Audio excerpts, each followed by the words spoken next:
l'heure de votre journal. Yorana, merci d'être avec nous. À la une de l'actualité de ce mardi soir, comment résister aux submersions marines? Le risque pour le pays étant très élevé, le gouvernement impose de nouvelles mesures pour ceux qui envisageraient de vivre près de l'eau. Les explications dans un instant. Les travaux routiers exaspèrent les conducteurs. Beaucoup acquiescent néanmoins et prennent leur mal en patience chaque matin sur la côte Est. Le pays compatit mais défend le bien-être futur des habitants. Qui pour mener les partis à la victoire aux élections territoriales? Un maire, un sénateur, un président d'association. Le choix est large, mais encore faut-il trouver les bons. Le miroir vivant de l'Océanie sera posé bientôt à la Maison de la Culture. Le FIFO, 20e du nom, garde sa ligne de conduite. Faire émerger la préoccupation d'une population, celle de l'Océanie. Les détails de cette 20e édition avec la présidente de la FIFO, Myriam Abonou, est notre invitée. Nouvelle année, nouvelle réglementation. En bord de mer, les habitations situées en zone bleue ou verte devront obligatoirement être surélevées. Le risque de submersion marine s'amplifie avec le dérèglement climatique. Exemple à Papara, où une habitante a vu une partie de sa maison emportée par la houle. Les explications de Cybèle Plichard et Jacques Damour. La mer déchaînée au pied de sa maison, Vatina s'en souvient comme si c'était hier. Après avoir surélevé ses affaires et garé sa voiture le plus loin possible, elle n'avait pas résisté à une petite sieste. J'ai ouvert les yeux et tout ce que j'ai vu, c'est la vague devant moi qui se casse. Voilà, j'étais exactement dans cette pièce-là. La vague est venue et j'ai le même truc de l'autre côté, donc elle a fait comme un coup de vent et je me suis vue flotter sur mon matelas comme ça, dans la maison. Répertoriée parmi les sinistrés de la houle des 13 et 14 juillet 2022, elle bénéficiera d'un Phare MTR dont les travaux devraient débuter en mars. Pour obtenir son permis de construire, Vatina a dû se soumettre à de nouvelles règles. Un agent de l'urbanisme est venu sur place pour constater ce qui s'était passé. Donc elle nous a décrit le phénomène qui s'est produit et dès lors qu'on avait ces informations, on a imposé la surélévation de son projet de Phare OPH à au moins 1 mètre du terrain naturel. Sinistrée ou pas, depuis le 1er janvier 2023, toute nouvelle construction devra obligatoirement être surélevée. 50 cm pour les zones vertes, 1 mètre pour les zones bleues. La surélévation d'1 mètre, c'est uniquement la hauteur de 1 mètre qui est imposée. On peut la faire sur dalle ou on peut la faire sur pilotis. Maintenant, on recommande quand même le pilotis parce que c'est mieux dans le sens où ça laisse les écoulements se faire et donc ça impacte moins la construction. Aujourd'hui, ce n'est plus une recommandation, c'est devenu une obligation. C'est la seule différence. Mais l'OPH avait déjà pris les devants il y a un peu plus de 2 ans. Qu'est-ce qui vous avait motivé? La réalité du terrain, tout simplement. La réalité du terrain, je pense que c'est un débat, la montée des eaux, et puis l'enfoncement aussi, surtout sur les Tuamotu. Au Tuamotu, justement, cette nouvelle règle d'urbanisme n'étonne personne. Cet entrepreneur de Rangiroa a tout à fait conscience des risques encourus.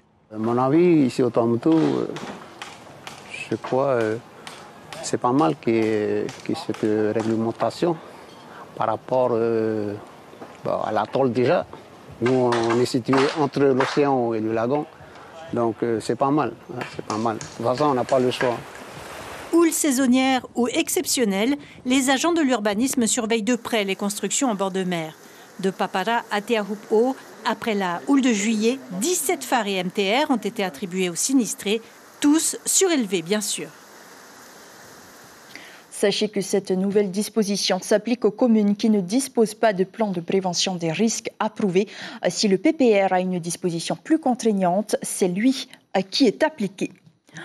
Comment s'offrir un embouteillage matinal pour se mettre en forme avant sa journée de boulot?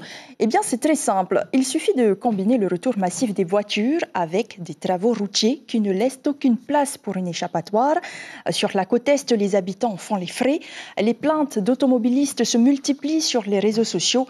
Mais pour pouvoir disposer plus tard d'un minimum de sécurité et d'une forme de bien-être, il faut pouvoir surmonter ces contrariétés.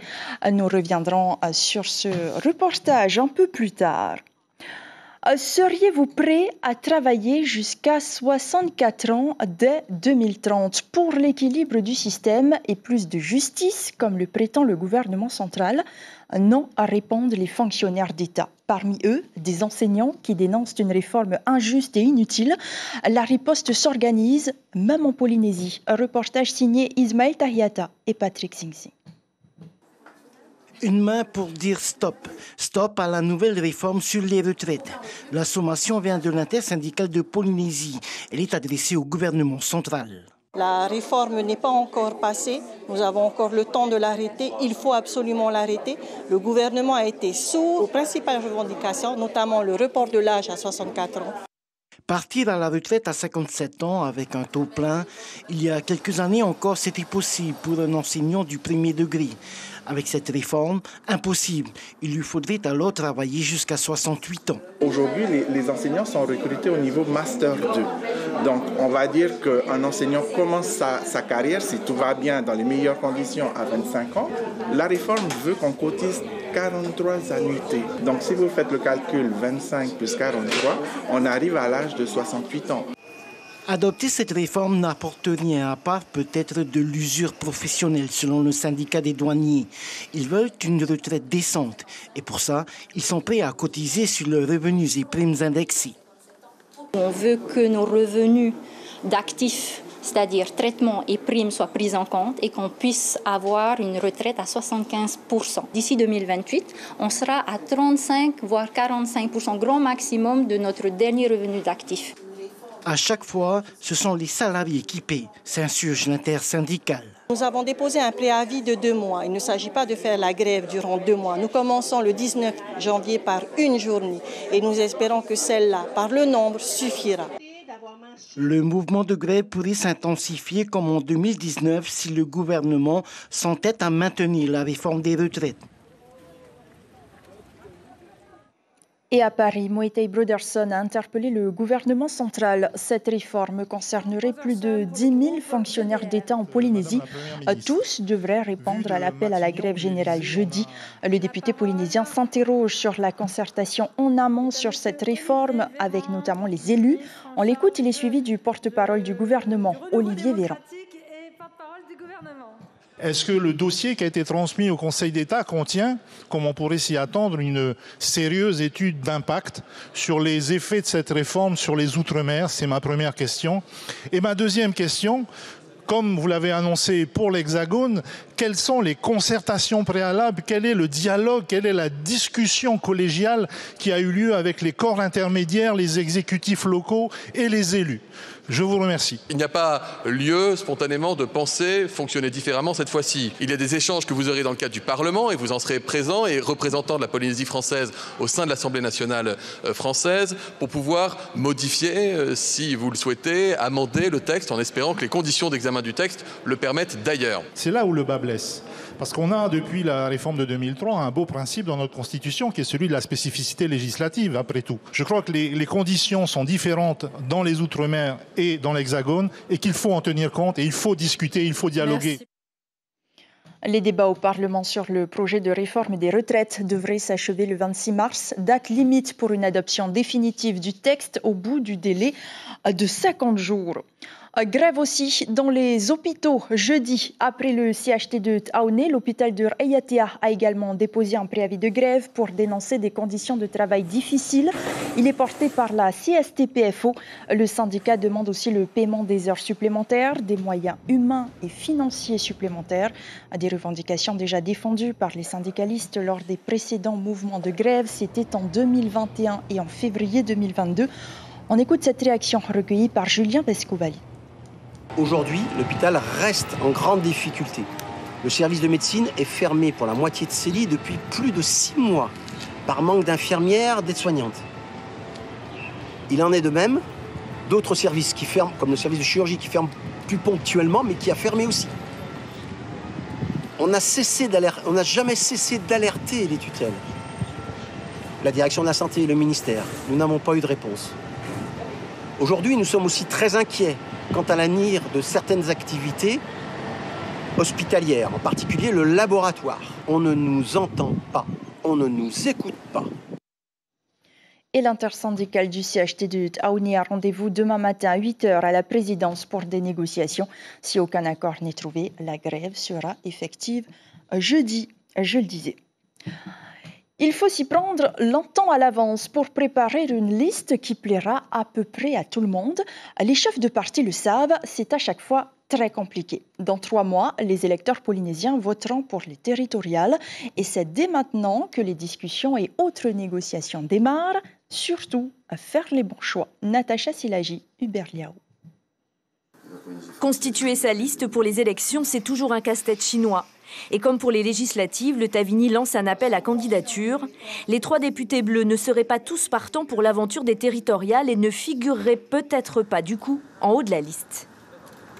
On verra après, par rapport au positionnement, s'il est de bonne stratégie de les mettre en position véritablement éligible ou ne serait-ce qu'éligible. Pour nous, on ne voit pas d'inconvénient à ce que notre président puisse être toujours tête de liste. Côté Tapura, on sait déjà que c'est Gaston Tensang qui mènera la danse aux îles sous le vent. Le parti s'appuie sur les maires pour constituer la fameuse liste et sur la parité. Edouard Fritsch comme Teura Iriti peuvent potentiellement être tête de liste. 98% des élus du Tapura sont des élus municipaux, Tavana, adjoints ou membres de conseils municipaux. Donc le Tapura continue dans cette lancée et le président prend conseil auprès des Tavana par rapport à la constitution de sa liste. Les tractations vont être compliquées, comme d'habitude, je dirais. Alors, c'est des discussions. Après, il y a aussi les chiffres des précédentes élections. Les 2 partis de la 3e voie affirment qu'ils n'auront pas de mal à trouver 73 noms pour composer leur liste. Tevaro Fritsch sera tête de liste de Yaorat Enun'a, créé le mois dernier. Ahereia Polinetia ne sait pas encore qui de Nui Haulore ou de Nicole Sanker sera le numéro 1. On acte encore des nouveaux soutiens, mais par contre, vous savez, nous voulons construire cette liste avec des personnes avec qui nous avons déjà travaillé. Bien sûr, nous avons aussi pour objectif de renouveler la classe politique. Des visages nouveaux politiques, des personnes qui sont engagées, qui partagent les mêmes valeurs que nous dans la diversité que représente notre pays. Vous savez déjà qui sera tête de liste, j'imagine, vous avec Tevaro Fritsch?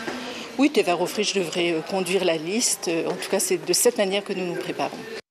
Enfin, c'est Bruno Sandras qui sera la tête de liste du Amuitahir-A pour les territoriales. Déjà en campagne dans les îles, le parti affirme avoir assez de monde sur sa liste. Il y en aura plus que ça, c'est facile, il y en aura en trop. Le problème, ce sera d'éliminer et de ne pas pouvoir inscrire tout le monde. La campagne a déjà débuté, avec elle aussi la bataille pour être en position éligible sur les listes électorales ou pas. Les élections territoriales auront lieu les 16 et 30 avril prochains. Carton plein pour les hôteliers et les pensions de famille en 2022. Les hébergements ont été pris d'assaut. Difficile de pouvoir organiser son voyage en Polynésie. Alors Tahiti Tourisme veut garder le cap et organise 2 événements phares. La conférence annuelle pour présenter son plan d'action et les tendances sur son marché. Et puis Pro Tahiti qui permettra de vendre la destination aux professionnels extérieurs. 12 pays des régions Pacifique, Amérique et Europe ont répondu présent. Mathieu Bechonnet, le directeur général d'Air Tahiti Nui, répond à Ar-Ihouetif Afana et Jacques Damour.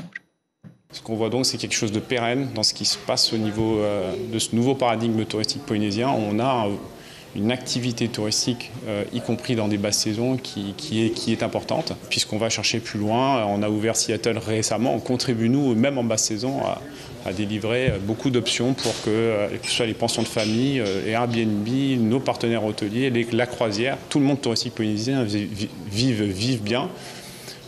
Et ce qui est vrai, c'est qu'on voit quand même une évolution dans les comportements où il faut s'y prendre très en amont, sur certaines saisons en amont pour sécuriser son voyage en Polynésie. La conférence annuelle de Tahiti Tourisme se tiendra le 30 janvier, le second événement les 31 janvier et 1er février. Et quelques jours plus tard, c'est le monde de l'audiovisuel qui se réunira à Tahiti pour le 20e Festival international du film documentaire océanien.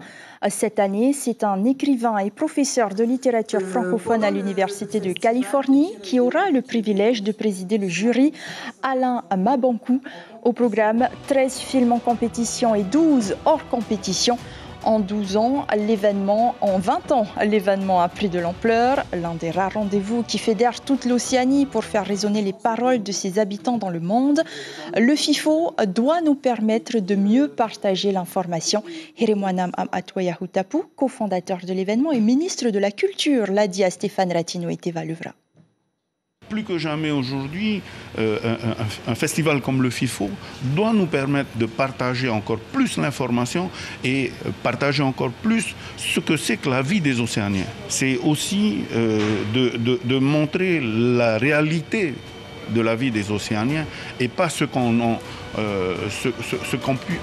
peut en dire aujourd'hui avec les moyens de désinformation qui existent. Donc aujourd'hui, plus que jamais, un festival comme le FIFO a besoin d'exister, voire même d'être multiplié. Multiplier le FIFO pourrait être un défi à relever. On en parle avec vous, Myriam Abono Yorana. Vous êtes présidente de la FIFO. Merci d'être avec nous ce soir. Alors, est-ce qu'après 20 ans d'existence, réaliser plusieurs éditions dans une année ou exporter l'événement pourrait être un nouveau challenge pour l'organisation? Alors, quelque part, c'est déjà ce qu'on fait, puisqu'on organise des FIFO hors les murs en Polynésie, qu'on organise également des projections un peu partout, en Calédonie, en France. Alors, c'est vrai que le FIFO finit par manquer d'espace. Là, cette année, on a un programme extrêmement dense, mais je ne sais pas si toutes les équipes du FIFO sont tout à fait prêtes à se démultiplier. Mais c'est un objectif que vous pourrez vous fixer dans les futures années? Oui, alors comme je dis, quelque part, le FIFO a aussi fait des petits. Je pense notamment au FIFAC aux Antilles. Donc c'est sûr que ça prouve en tout cas que le FIFO répond à un besoin. Alors aussi bien du public que du secteur de l'audiovisuel. Peut-être qu'il faut penser à l'étendre, peut-être qu'il faut penser aussi à densifier sa partie numérique. En tout cas, c'est ce qu'on fait maintenant depuis 3 ans. Donc il y a certainement des solutions. Mais c'est vrai que déjà, c'est un gros événement qu'on organise en février à la Maison de la Culture et qu'on a du mal à pousser les murs. Alors justement, le numérique, c'est un outil que vous souhaitez renforcer dans l'événement. Mais dans le festival, ce qui tient surtout à cœur aux festivaliers, c'est l'ambiance, c'est le partage physique avec les autres. Donc finalement, est-ce qu'il faudrait pas continuer aussi à privilégier l'événement en présentiel? Si, c'est essentiel pour nous. Et d'ailleurs, on est très heureux cette année de pouvoir faire les deux, parce que c'est d'abord, le FIFO, c'est une histoire d'humain, c'est l'histoire d'humanité, de gens qui se rencontrent. Donc, c'est sûr que même si le numérique offre des possibilités, notamment de pouvoir projeter les films partout dans la région, ça ne remplace absolument pas la chaleur humaine, surtout que c'est nécessaire aux Océaniens. On le dit souvent, on a besoin de se parler, on a besoin de se voir. Et le FIFO fait partie de ces occasions de pouvoir échanger. Donc, c'est tout à fait essentiel d'être ensemble. On se souvient aussi qu'il y a quelques années, vous étiez, comme beaucoup d'ailleurs, une victime collatérale de la crise. Est-ce qu'à ce moment-là, l'organisation s'est doutée que le festival allait célébrer ses 20 ans d'existence? Alors, on n'a jamais douté de la longévité du FIFO, ne serait-ce que parce que le public est vraiment très attaché au festival. C'est sûr que, comme tout le monde, on a eu des moments de doute. Je crois que quelque part c'était sain aussi parce que ça nous a forcé à nous renouveler, ça nous a forcé à penser le festival différemment, donc à ajouter le numérique.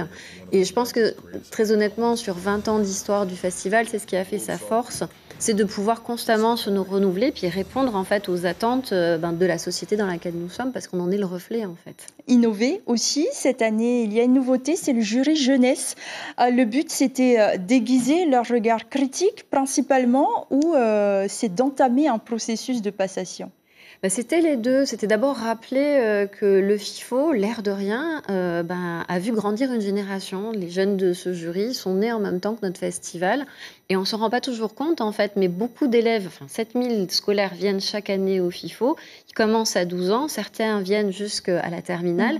Et donc, c'est en fait toute une génération que le FIFO, quelque part, contribue à éduquer et surtout à leur donner des valeurs océaniennes, des valeurs communes. Donc, il y a vraiment, je pense, des prises de conscience. Et ce jury des 20 ans en est la preuve, parce que quand on les écoute, C'est pour nous le plus beau des cadeaux. Et aussi, comme je le disais, il faut savoir se renouveler. Donc évidemment, il faut savoir regarder vers l'avenir. Et il faut savoir penser à impliquer la jeune génération polynésienne dans cette belle aventure. Pour terminer très rapidement, Myriam Abono, donc je le disais, 13 films sont en compétition cette année. Un seul film local, Motuhaka, le combat des marquises. Est-ce qu'aujourd'hui, on peut dire que la production locale peine encore ou est-ce que les réalisateurs ne répondent pas aux critères de sélection du FIFO? Alors, je pense que déjà, il y a deux choses qu'il faut prendre en compte. C'est que la production locale, et d'ailleurs, ce sera un des sujets cette année du FIFO, elle a aussi souffert de la crise sanitaire. Donc ça, forcément, il y a moins de films polynésiens ou peut-être qu'ils n'ont pas pu se faire de la même façon.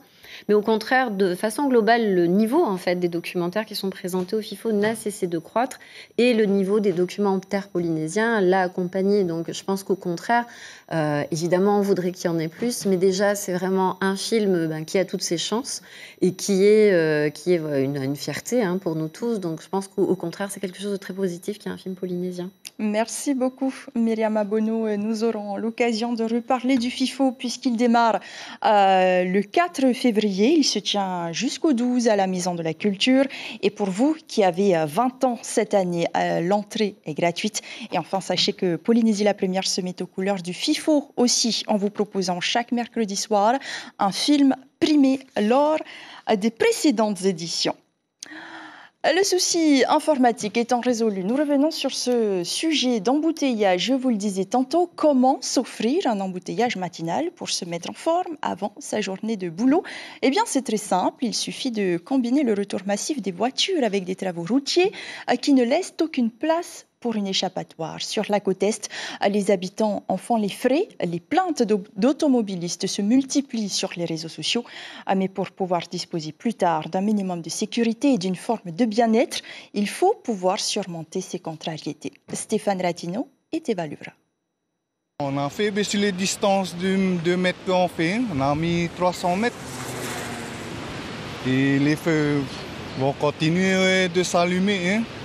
Cela sent la poisse quand le feu passe au rouge, surtout qu'au petit matin, à la sortie de Papineau, le temps presse toujours. Les migrations quotidiennes, domicile-travail, amènent un flot de circulation important et les travaux sur la chaussée, avec l'alternative du vert et du rouge, rajoutent des minutes au trajet. C'est le passage obligé pour une meilleure sécurisation à venir. On arrive toujours en retard, mais c'est pour la population en fait. Voilà. C'est pénible quand même. Oui, c'est pénible quand même. Vous allez arriver à temps à l'école?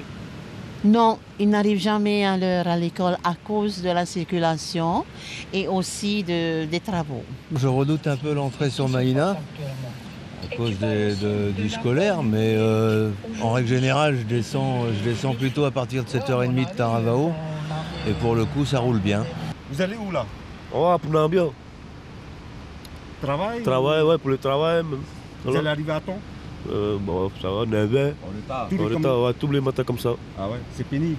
Ah bon, ça va, ça passe. Il faut faire avec, si on veut travailler, si on veut nourrir sa petite famille, il faut se lever tôt le matin, il faut... Hein? Il n'y a pas d'autre solution. En fait, ici, c'est l'histoire d'un voisinage contrarié, voire agité. D'un côté, la mer, de l'autre côté, la route. Et quand les vagues et le vent s'additionnent, eh bien, la chaussée devient glissante, très dangereuse. D'où cet investissement public de 250 millions partagé par l'État et par le pays. Les travaux ici vont encore durer quelques mois, d'où la patience des automobilistes. La route de la côte Est est en lifting. Sa mise en sécurisation optimale est l'opportunité pour une révision complète. Elle concerne autant les réseaux souterrains que les à côté. À Orofara et sur 2 km, les aménagements vont changer le site. Parking, douche, espace pensé pour les aménités récréatives. Ici, la circulation ne sera pas alternée, mais la vitesse réduite. La côte Est a bien profité des 25 milliards de l'équipement engagé dans toute la Polynésie. Nous avons les gros chantiers tels que Faripo, qui est toujours en cours au niveau donc, de la sécurisation donc, de la route territoriale. d'une part, et qui va finaliser dans les 2 mois à venir. Nous avons aussi du côté de Ahonu, vers Popeno justement, la réalisation d'un aménagement qui va répondre aux besoins des gens qui vont à la mer, qui vont surfer et tout. On aura donc aussi la possibilité d'avoir des parkings sécurisés, un lieu sécurisé pour justement nos concitoyens qui iront à la mer. Nous avons aussi prévu une route cyclable tout le long. Ainsi, sous la chaussée La Plage, la côte Est aura encore plus belle allure à la fin de ces opérations. Pour clore cette édition, escale aux Marquises, à Hivaoa, où les Pahou et les Mavemaï ont résonné pour accueillir Casimir Outia. Son corps a été rapatrié sur son île natale. Professeur de musique et surtout directeur apprécié et respecté de l'établissement Sainte-Anne, il y a œuvré 3 ans. Sa disparition soudaine a provoqué l'émoi sur l'île. Tous ceux qui le connaissaient gardent en mémoire son humilité, sa bienveillance, son altruisme, son dévouement et son abnégation, mais aussi son amour pour la culture et sa passion pour la musique. Casimir Outia était également membre du groupe Takanini. Voici quelques réactions recueillies sur place par notre correspondant. Il a énormément fait beaucoup de choses pour nous. Il reste le meilleur directeur et nous l'aimons très fort. Papa et monsieur. Il disait que moi je pouvais aller loin et du coup je le remercie du fond du cœur d'avoir cru en moi. C'est pour ça aujourd'hui que je suis ici. Il représente pour moi la bonté personnifiée. On ne pouvait pas se fâcher avec lui, on ne pouvait pas ne pas s'entendre. Il aborde les gens d'une manière si simple. Il est comique, il arrive à faire rire tout le monde. Il apporte la cohésion dans une équipe. C'est ainsi que s'achève ce journal. Nous retiendrons cette information pour ce mardi soir. En Polynésie, la principale vulnérabilité engendrée par l'évolution climatique est l'augmentation du risque de submersion marine. Alors, les structures en bord de mer seraient plus vulnérables au risque. Pour prévenir les catastrophes, le gouvernement impose une nouvelle disposition. Les habitations situées en zone bleue ou verte devront obligatoirement être surélevées dans les communes qui ne disposent pas de plan de prévention des risques. À la une de votre quotidien, demain, la mobilisation prévue jeudi avec ce titre « Jeudi noir » en prévision. Sur la première, ce soir, la série Balthazar d'abord, puis un documentaire intitulé « Olivier Roustin, Rabbi Jean-Paul Gaultier ». Loïc Prigent, le journaliste, revient sur le travail du directeur artistique de Balmain pour la nouvelle collection du célèbre créateur de mode. Merci pour votre fidélité. Je vous retrouve demain soir avec plaisir. Portez-vous bien et très belle nuit sur la première.